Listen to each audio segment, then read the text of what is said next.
Gracias, presidenta.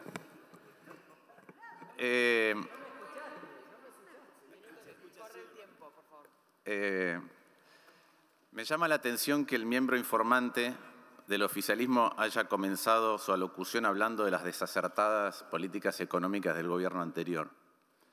Y no parece un buen día para mencionar eso, no solo porque ya se ha demostrado hasta el hartazgo que el ritmo de endeudamiento de este gobierno es mayor que el de cualquiera de los gobiernos anteriores, sino porque hoy se acaba de conocer el nuevo índice de precios. Y el IPC último dio 6%. El mes anterior dio 6,7% de inflación mensual. El nuevo acaba de dar 6% de inflación mensual. Cuando uno mira el bimestre,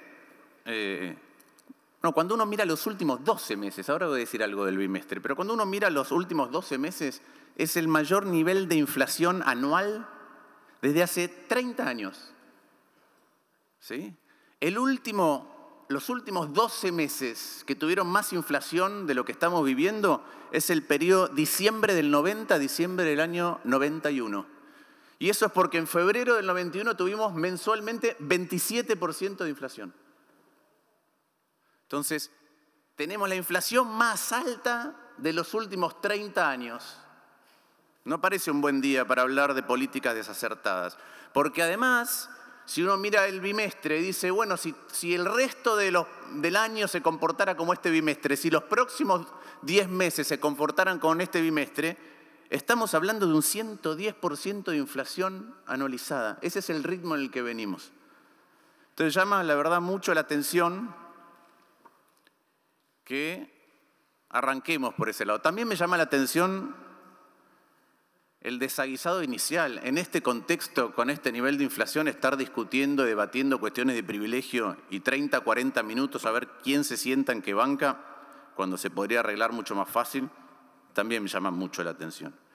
Y también llama la atención, dentro de esta gravedad de la situación económica, social y política, porque parte de lo que está ocurriendo es por las diferencias internas que tiene la coalición oficialista, este tipo de proyectos. Sí, este tipo de proyectos que nada tienen que ver con lo que hace falta, pero se ve que tienen un valor simbólico para los votantes más duros del Frente de Todos o de Unidad Ciudadana. Este proyecto se presenta como la creación de un fondo para garantizar que al FMI se le pague con los fondos de los que la fugaron. Ese es el eslogan, con los fondos de los que la fugaron. Claramente no es eso, voy a explicar por qué no es eso. Esto, en primer lugar, es lisa y llanamente un blanqueo, y después me voy a referir a esto. Pero la primera pregunta, ¿este fondo que se crea es para buscar a los que la fugaron? La respuesta es no.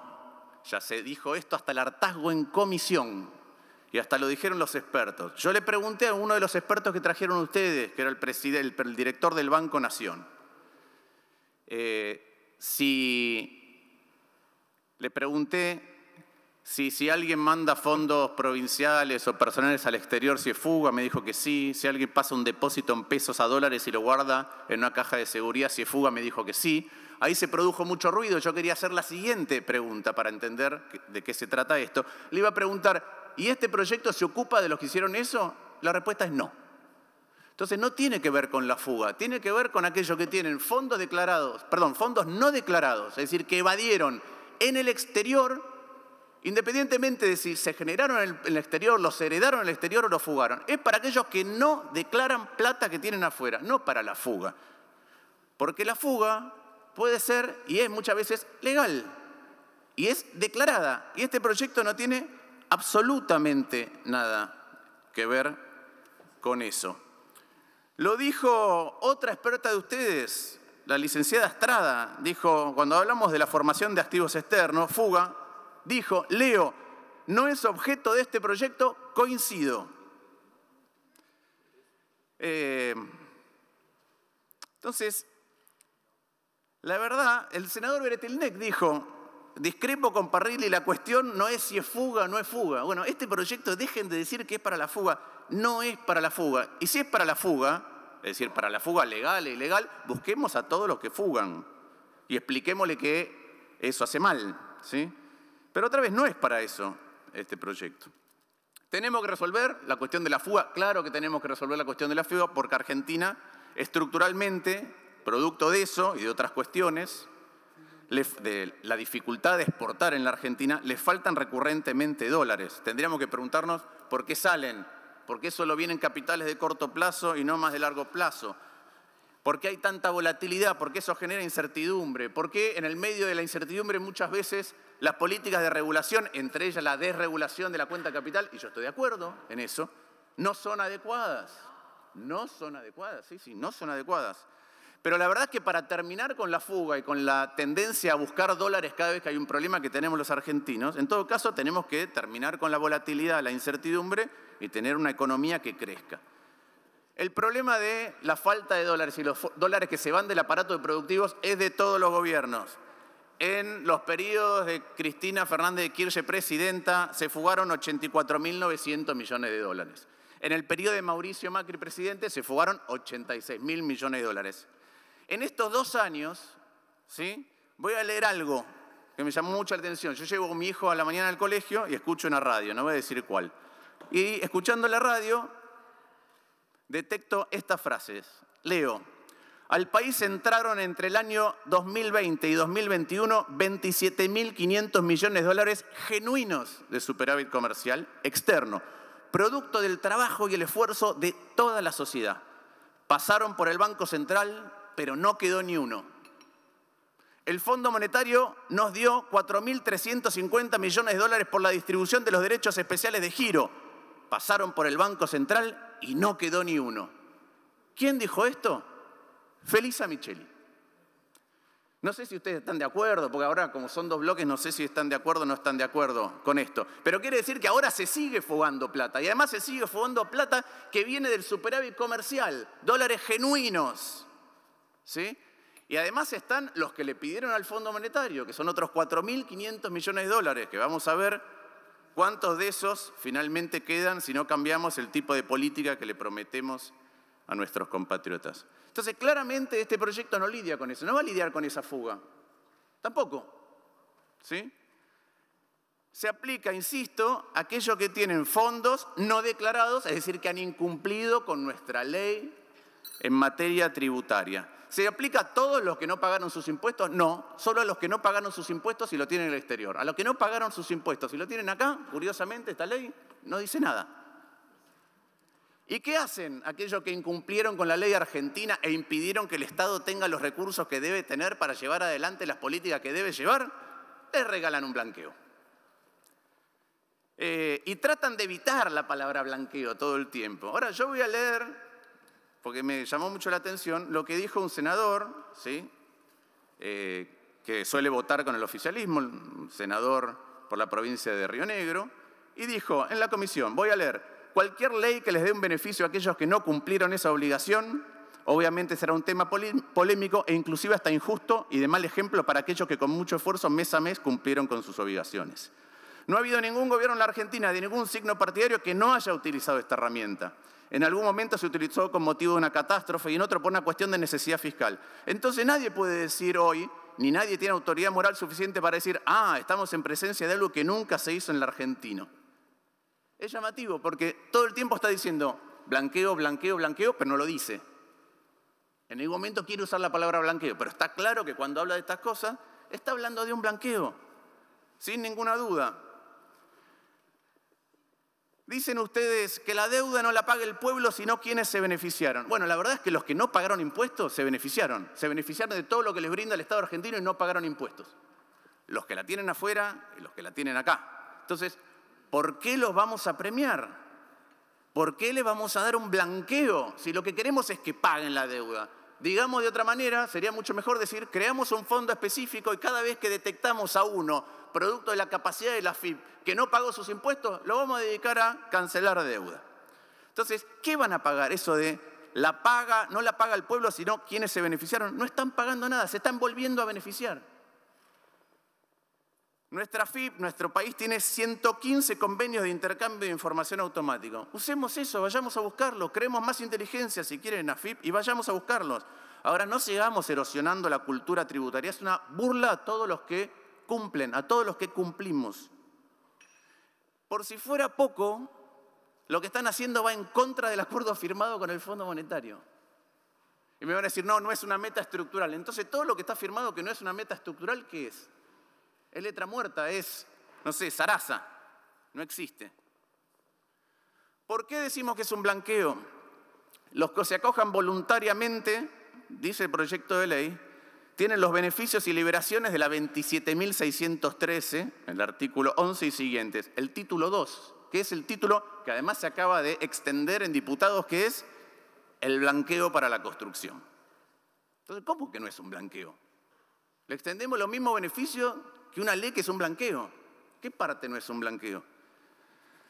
Se condonan todos los impuestos no ingresados a cambio de un aporte especial, que puede ser 20 si es al principio, 35 o 50, y después queda liberado, queda en regla. Es un blanqueo.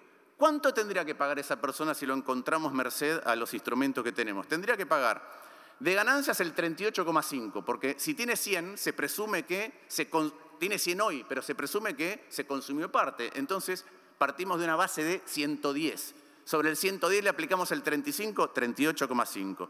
Bienes personales, una vez que vemos desde dónde está evadiendo, hasta un máximo de 2,25% por año. Si tenía actividad comercial, el IVA de 21 por todas las ventas omitidas. Las multas, la multa por omisión es 100 o 200%. La multa por defraudación es de 2 a 6 veces el monto. Y seguimos diciendo que no es un blanqueo. Todo eso se libera con el pago del 20%. Y sin embargo, no quieren decir que es un blanqueo. Sí, es un blanqueo. Obviamente, en los considerandos, en la comunicación pública, dicen que no es un blanqueo.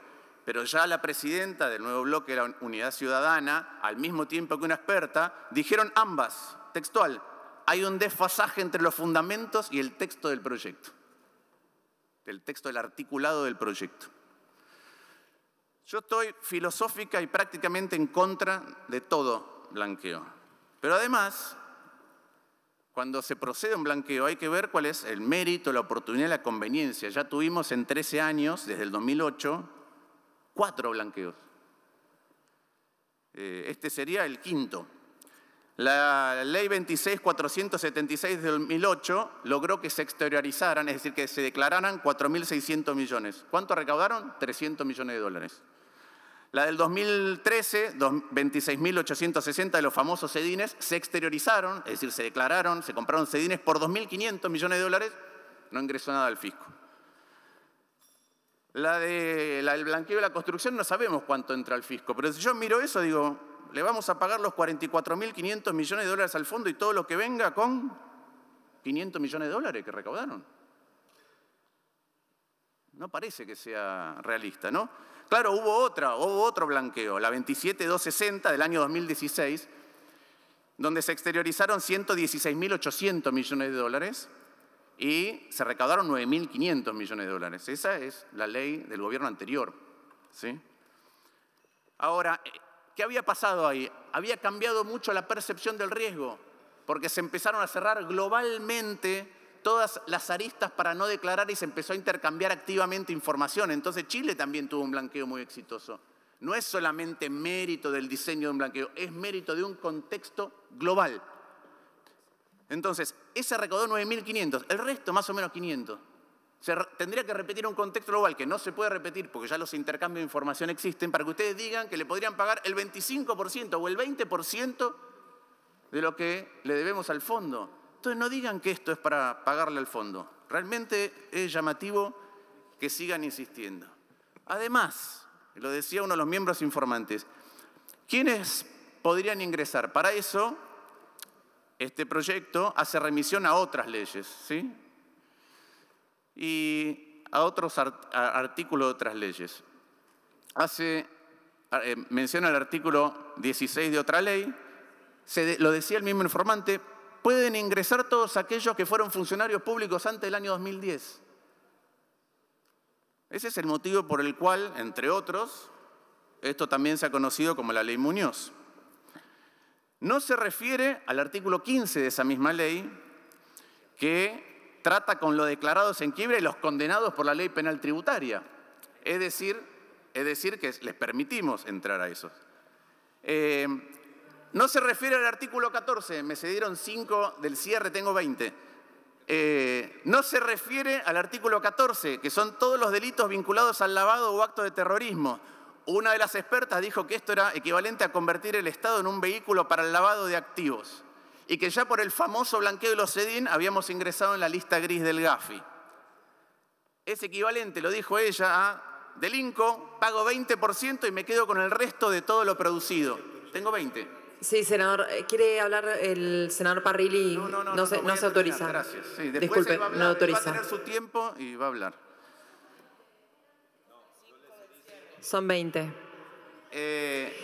Senadora, son 20. Voy a hablar de las razones que esgrimen. ¿Por qué esto ahora? ¿Molesta mucho que siga hablando? ¿Sí? Debe ser por algo. Voy a dar algunas cifras de por qué, cuál es la razón que esgrimen de por qué esto ahora. Se exteriorizaron, como dije, en el blanqueo del 2016, 16.800 millones de dólares y dicen, pero ahora están declarados solo 69.000 en el exterior. Bueno, de los 116.000, 93.300 estaban en el exterior. Las personas físicas tienen 69.000 millones y creo, si no recuerdo mal, que las jurídicas otros 9.000 millones. Faltan 15.000, ese es el tema, faltan 15.000 millones. ¿Dónde están? Primer punto, en el 2016 se declararon los 93.300, en el 2017 aparecieron, en el 2018 aparecieron, en el 2019 aparecieron, en el 2020 desaparecieron. Digo, ahora va. Entonces, ¿qué pasa? ¿Se evadieron y no lo vio la FIP? Pueden haber pasado muchas cosas. Entre otras cosas, se puede haber consumido, puede haber afectado la pandemia afectó los valores bursátiles, lo que quieran. Hay muchos que cambiaron de domicilio fiscal, ¿sí? Por estos temas. Ahora, y si no es ninguna de esas cosas, vayamos a buscarlo con los instrumentos que tenemos hoy, que los penan mucho más, y traigamos los activos de las pestañas de los dueños. No hay ningún problema, caigámosle con todo el peso de la ley. Pero acá no estamos haciendo eso, los estamos beneficiando. Por último, ¿sí? El tema de la figura del colaborador, ¿sí? Que se dijo muchas veces en la comisión que requiere un marco regulatorio, un consenso institucional importante. Es una figura muy interesante y muy prometedora, ¿sí? No la echemos a perder. Entonces debería darse una discusión más profunda sobre esto. No existe hoy en nuestro derecho tributario esa figura, existe el informante en delitos complejos, el imputado colaborador. Pero producto de la falta de consenso, de las discusiones políticas, etcétera, eso también está empantanado. Porque si no, pensemos cuál es la postura que cada uno tiene acá de Fariña, de Láscar, de Centeno. Bueno, hay cosas que no funcionan si no hay un acuerdo más contundente. Claramente nosotros no vamos a acompañar este blanqueo porque nos parece lesivo en estas múltiples dimensiones. Pero además, voy a volver al principio, no tiene nada que ver esta sesión, particularmente este tema, con lo que deberíamos estar haciendo en el contexto que describí. Últimamente solo debatimos temas institucionales que tienen que ver con las posturas de cada uno con respecto a la justicia, los intereses de algunos sectores con respecto a la justicia y después algunas cosas simbólicas que pueden servir para una parte de su propio electorado. Pero contrariamente a los grandes títulos, a los eslóganes grandilocuentes, a los fundamentos de los proyectos, esto no tiene nada que ver ni le cambia un ápice la vida a la gente. Muchas gracias.